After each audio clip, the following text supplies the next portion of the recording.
някакси неудовлетворена от живота си. Правих страшно много неща. В някои от сферите бях много успешна, обаче някакси не се чувствах нито доволна от себе си, нито щастлива. Това, че не стига време, няма време за всичко, което искаш да направиш. Бях станала майка, имах дете на 1 година, бях станала съпруга. Най-вече тягостно чувство, че никога не намирам време за себе си. Усещах някакси интуитивно, че силите ми свършваха и исках да намеря някаква промяна, нещо различно. Най-голямото предизвикателство на първо място беше това да се погрижа за здравето си и за физическата си форма. Най-голямото ми предизвикателство беше това да съвместя ролята на майка на 3 деца, да обгрижвам цялото си семейство и съответно да бъда на 100% в работата си. Някакси не ми се получаваха нещата. Каквото и да правя, винаги времето за мене ми отбягваше. Това беше такъв период в живота ми, когато правих различни промени, търсех себе си под някаква форма в различни сфери на живота. Предстоеше да взема много важни за мен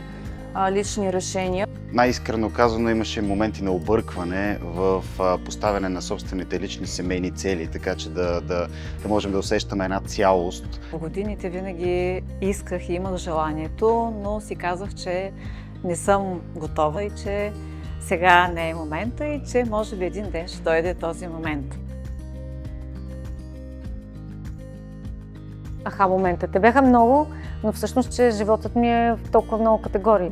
Нали, не е само семейство, не е само работа, ами има толкова много други неща и всъщност открих точно това, заради което се чувствам неудовлетворена. Най-важната съм си аз. Ако не освободя време, ако не създам пространство това да се случва, няма как да започне да се случва. Най-големият момент за мен беше да разбера, че човек трябва да действа, независимо от това дали иска или не иска. Всъщност разбрах, че човек е способен на много повече от това, което си мисли, че е способен.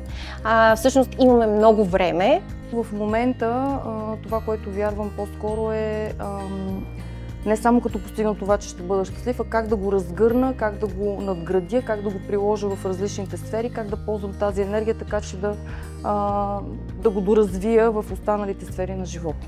Думата осъзнаване. Стига да го поискаш, то става възможно. Да поема отговорност за себе си. Аз и сега си мисля, че късно го открих това нещо и по-добре това нещо да го знаех на 20 години. Цената е на базата на здравето и въобще по-скоро просто да съществувам, а не да се радвам на живота, както го правя сега. Нямаше да имам въобще идеята как да отделя време за мене, за семейството и в същото време да ми достига за кариерата, за професията.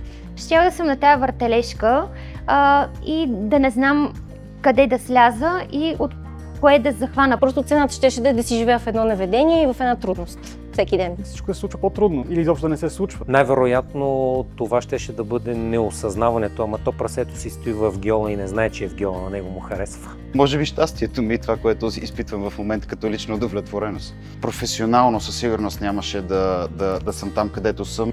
Цената на неосъзнатостта. Както всяко действие си носи своите последици, така и всяко бездействие.